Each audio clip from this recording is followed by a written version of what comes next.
Hello everyone and welcome to another episode of Let's Build. This is our episode midweek and it's nice to be here. I have some plans for today, and last episode I mentioned that we're not going to be doing any more mechanic wise.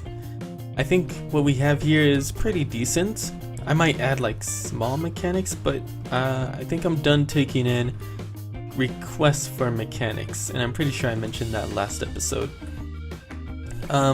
With that said, today I have a book from Blintleton, and this is actually a mechanic, and I'm sorry, but I like this mechanic, so I'm gonna add it in.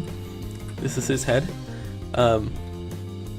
So I guess you guys can feel free to keep suggesting new mechanics. I don't mind it, but just remember that we're not going to be adding many more, if any, so keep that in mind.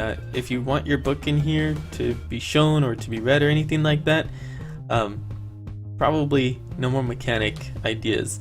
This guy just had one that kind of fits really well with the theme that we're going, and it might work out pretty good. So let's check it out.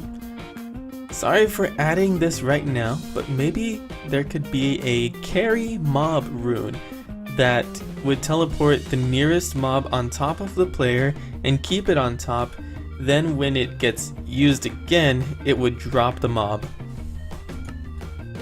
And the book is called Pick Up Mobs.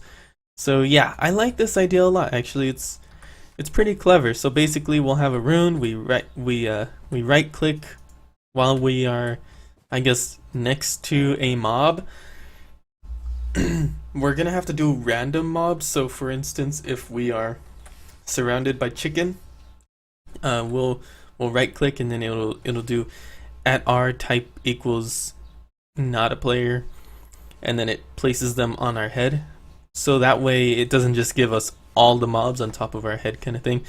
And then we can walk around with the mob, drop it wherever we need to, and keep moving like that. And it kind of works out with the idea of using mobs as the puzzle mechanic. So, and of course this is only when we give them the ability to pick up mobs.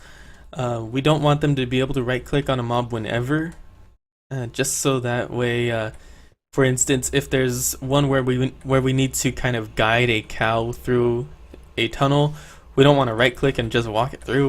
We want the player to have to grow some wheat or something and then lead them through, or maybe make a leash. I don't know. But yeah, I think this is a pretty cool idea, and I'm going to definitely add this in. We got Connor 19's head right here for timed brainwash, and that was a really good idea. I'm gonna add this in here. So yeah, we're starting up with our second chest. We got our first chest here, second chest here. All great ideas by you lovely viewers. I love you guys so much. Such awesome people in my community. You guys really seem to like this series, and I like it too. So hopefully you guys like the whole 2 times a week thing, because it's definitely a lot of work. Okay. Last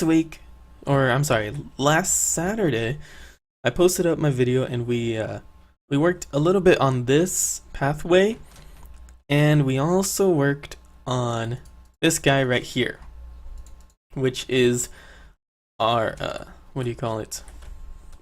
Our latest little puzzle room. But somebody mentioned, now let me look up the name really quick. Who was it?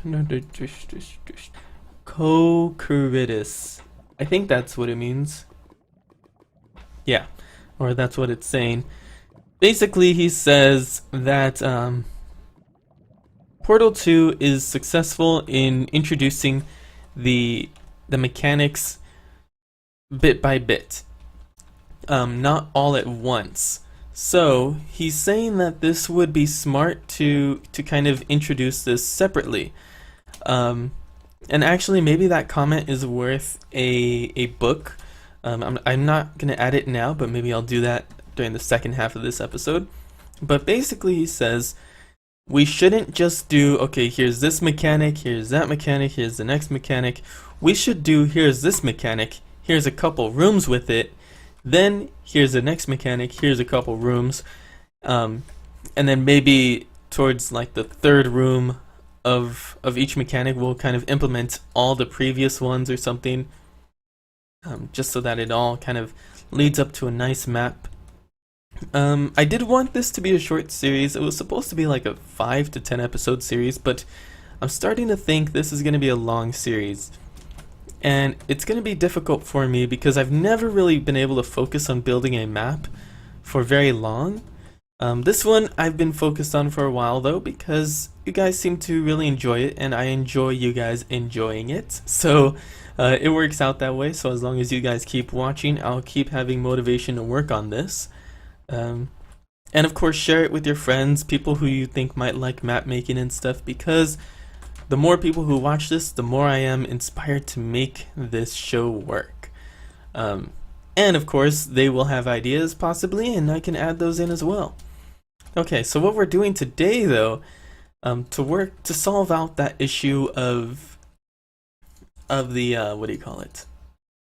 of each room having its own mechanic in the very beginning, we're gonna basically just forget about these three mechanics, or these three puzzles. Or not completely forget. We're going to save these three puzzles, but instead we're going to go one mechanic at a time and then show a few rooms and then add the next mechanic. So how are we going to do this? What I was thinking was coming down around over here.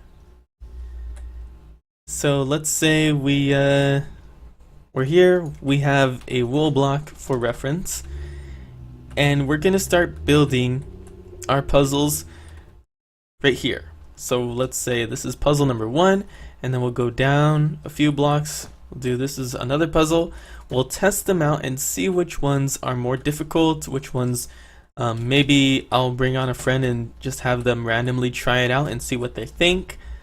And of course, we'll get that all recorded, because I'm thinking this needs to be a series that shows you from the very beginning what it takes to make a map. And I'm not going to say that this is how you should do it, but this is how I'm going about it, and maybe you can perfect it, maybe you can give me tips on it, or maybe you can just learn from it. So I don't know, we'll see. But anyway, I'm thinking we're gonna have to start building the map side by side, which means they're gonna each need a template base. So there will be a door here and a door here, for instance, and they all need the door to be in the exact same spot. So when we go into MCEdit, we can paste them in together seamlessly. So the door just needs to be straight across, I'm thinking.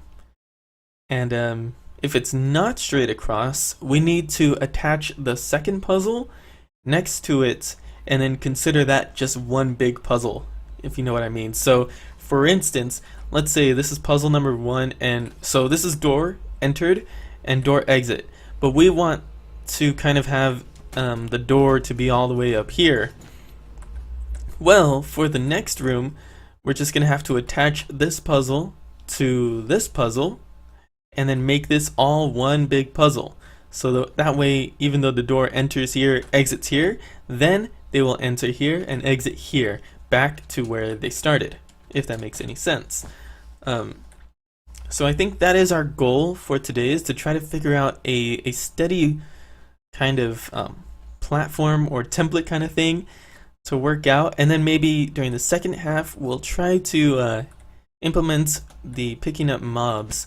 So if I go ahead and get started here, I would say that we're gonna need quite a bit of room, so I'm gonna build up a bit, like right here. And let's go all the way down this way. And the reason why I'm not just using the fill command here is because I'm gonna have to fly here anyway, so I might as well just click it instead of type it. It's not really a big issue. Okay, so that might be a little bit too big actually. So let me /fill, Let's go to like right here.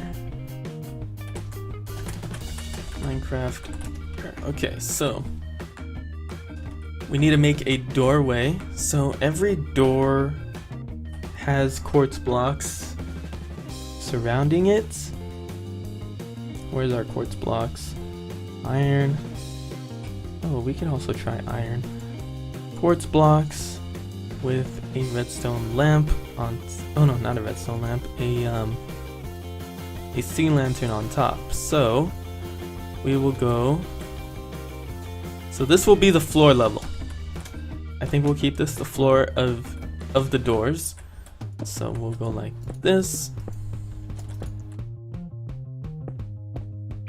No. The doorway is just a regular iron door, right?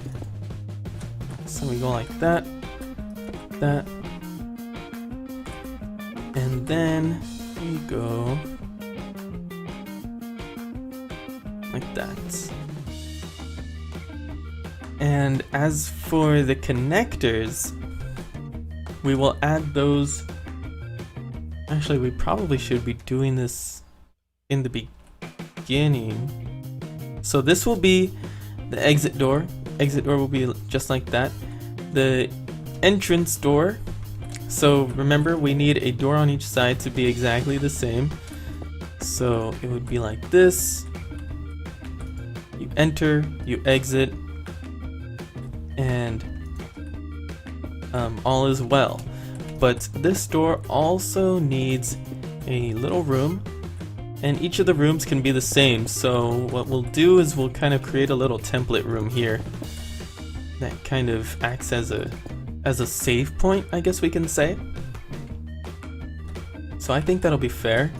We'll make it a little bit bigger. Okay. And we'll take this out just a bit.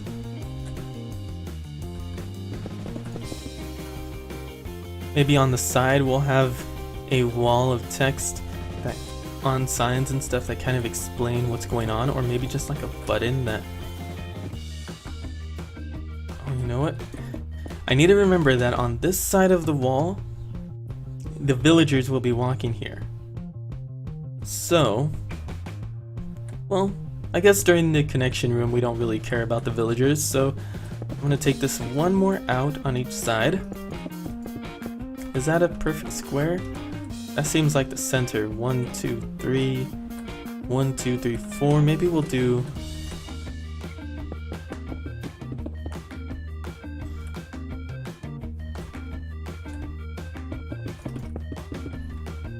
Maybe we'll do that. So that's the center.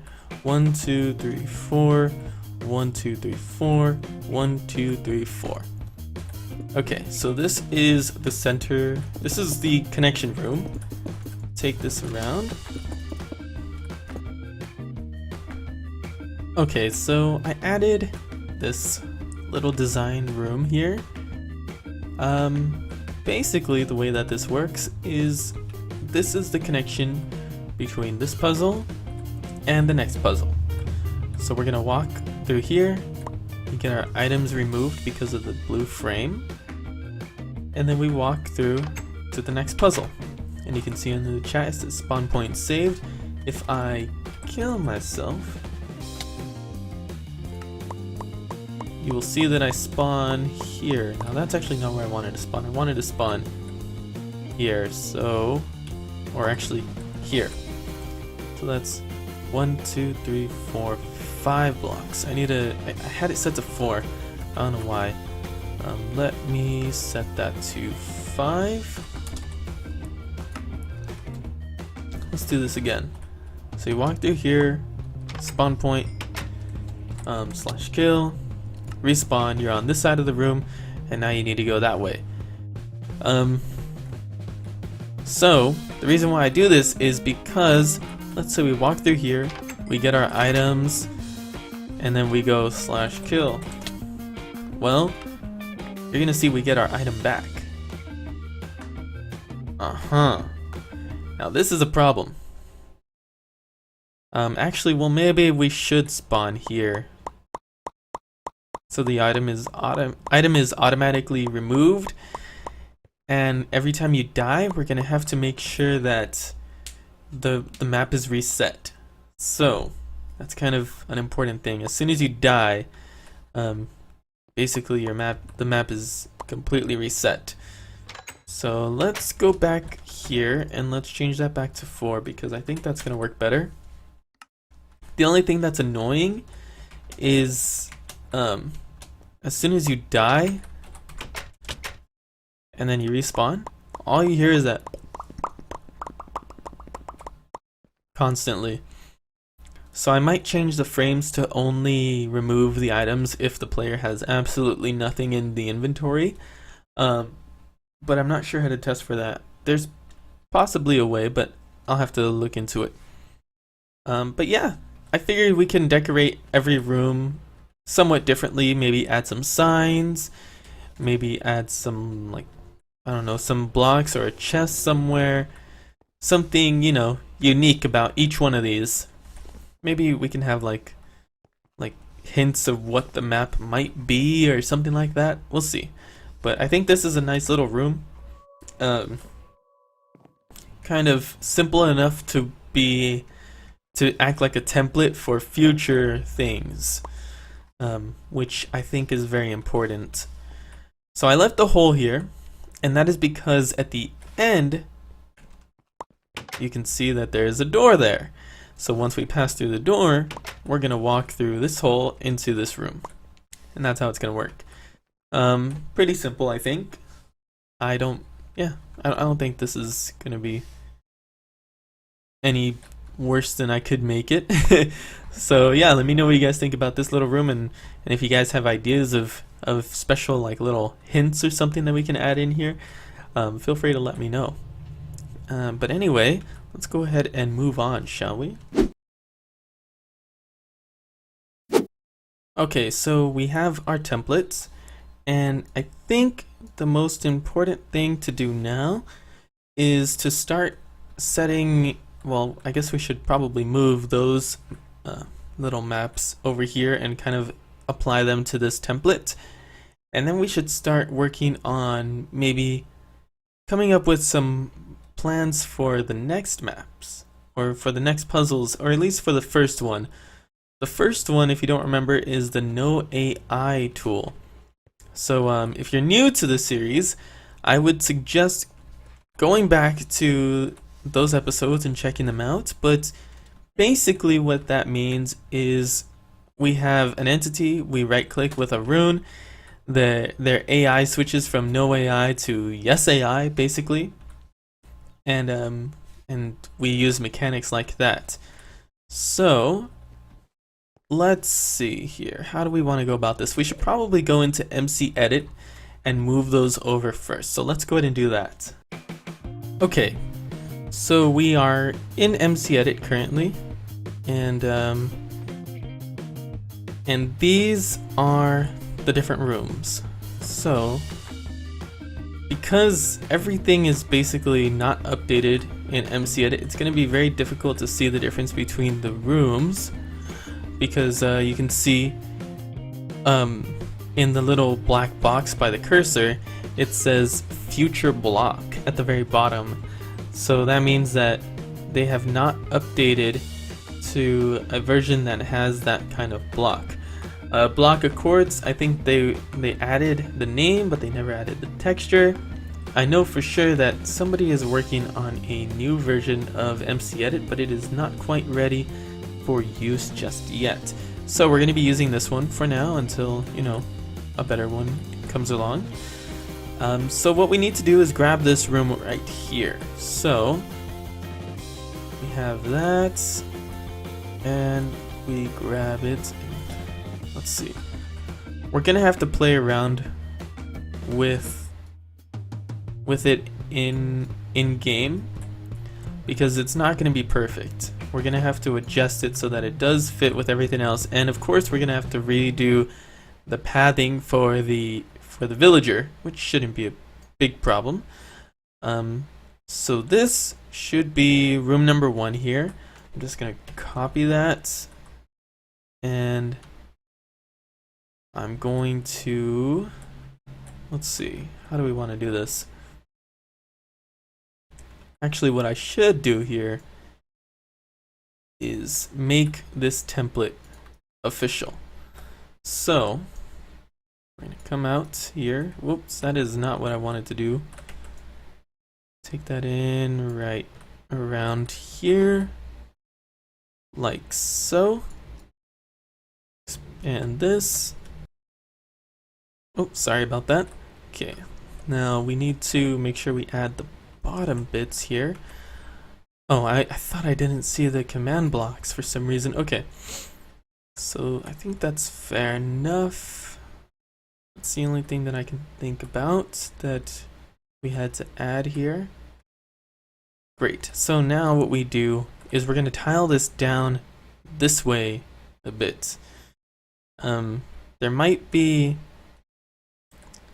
chunk not present. Yeah, we haven't loaded this chunk yet, so that's unfortunate. We're gonna have to limit how many we make of this for now, but it's still not a big problem.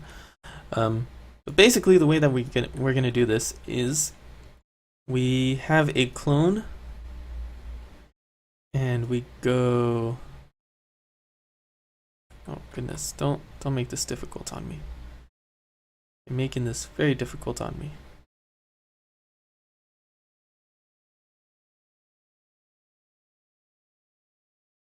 Okay, we have to nudge this.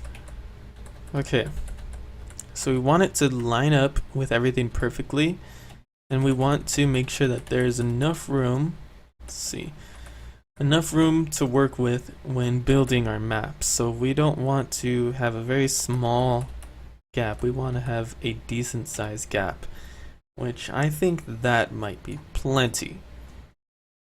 Now, in MCEdit, we have the ability to kind of repeat this, so I can do 5 times and you can see that it kind of goes all the way out here past where we actually have loaded chunks. I don't know if it will actually create the one in the unloaded chunk, but you know, it's possible. Let's change this to 0.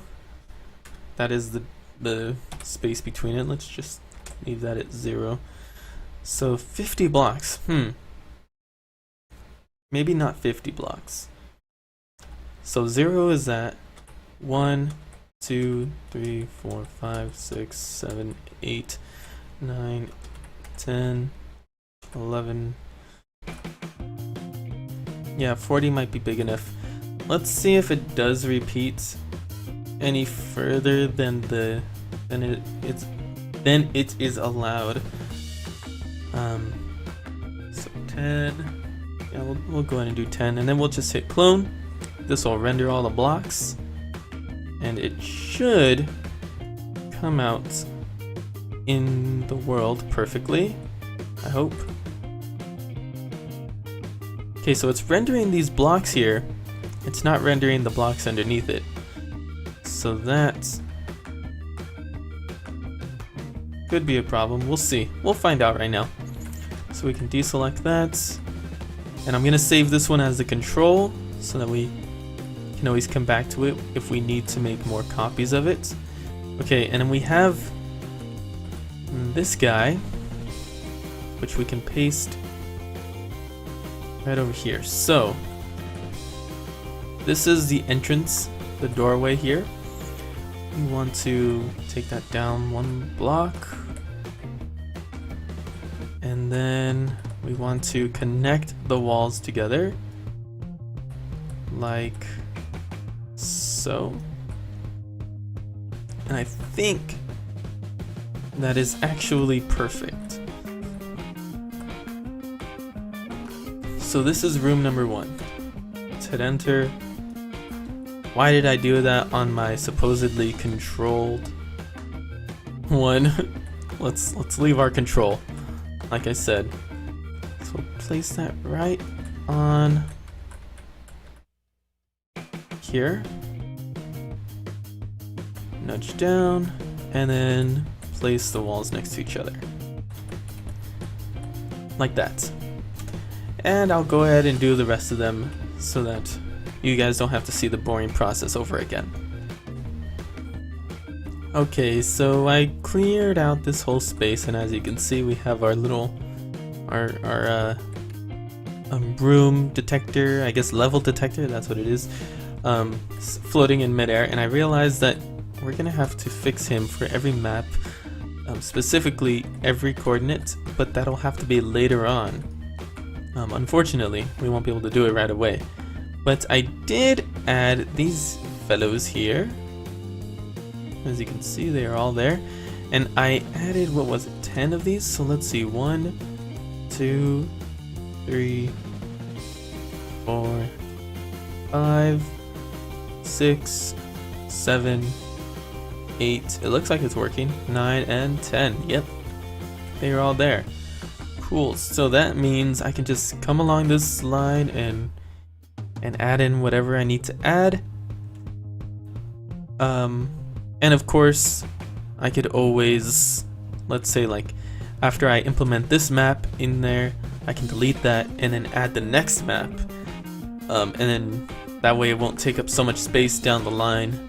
Maybe we'll do that.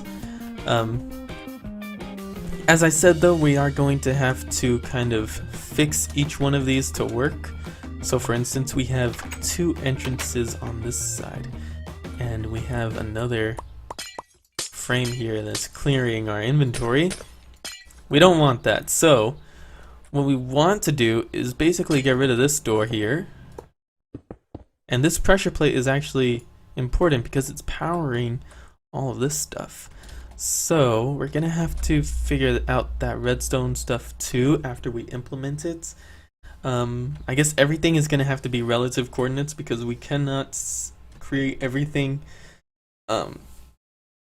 using exact coordinates because we're probably gonna have to move this anyway. Unless we decided that we wanted to just teleport the player to the next room. I mean, that's entirely possible, but I don't know if we're gonna actually do that or not. So yeah, this is all good. We go through here, and then this is our exit room, so we can clear this out. We can remove this. Oh wait, no, we need this. We can. So this is gonna have to lead into the next one of these rooms. So let's see, how are we gonna do that? I don't know, I guess I'm gonna have to figure this out on my own.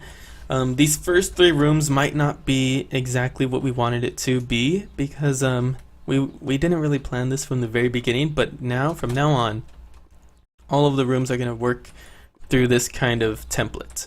So should be fine, should be fine.